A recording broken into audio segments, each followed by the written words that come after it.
When we talk about stories, the stories of the Quran specifically, they're not like any other stories. They're the best of stories. They're the most perfect of stories. Allah subhanahu wa ta'ala gave us the exact amount of details. Not too much where we get bored and we get lost in the details, and not too little that we don't know what's happening. It's a precise amount for us to know the context, but also grasp and focus on what matters and get the learning point. And that's why so many people love this surah, because it's all stories, it's very engaging. You can easily focus through it, and it gives you the lessons that you need. And we're going to discuss these inshallah today.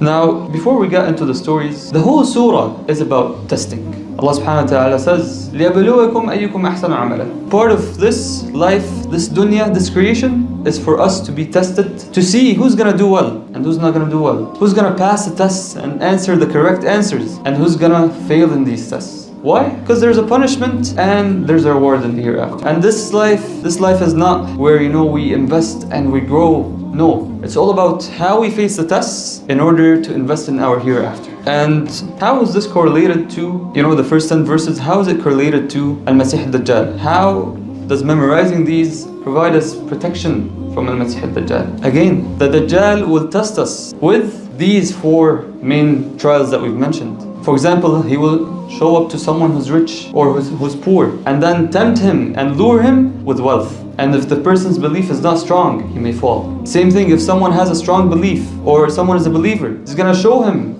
heaven or hell. And if we have the knowledge from the teachings of the Prophet ﷺ, and we've memorized these verses, we'll know how to deal with that, and so on. And so memorizing these first 10 verses is very important. Now, the first story, Allah subhanahu wa ta'ala displays the youth who escaped, they were high in the community, but the society was a disbeliever society. And so they escaped that disbelief and that darkness to somewhere, right? They were just seeking, I'm just gonna leave this. It doesn't satisfy Allah subhanahu wa ta'ala. It goes against what I believe, I'm leaving. They didn't know to where. And initially they were all alone, each one of them alone. And then subhanAllah, Allah subhanahu wa ta'ala, when people trust and have tawakkul in Allah, Allah eases their affairs. Allah subhanahu wa ta'ala brought them together, guided them to go to the cave. They escaped to the cave with nothing and no plan. But Allah subhanahu wa ta'ala changed the status of the universe and the rules to accommodate them.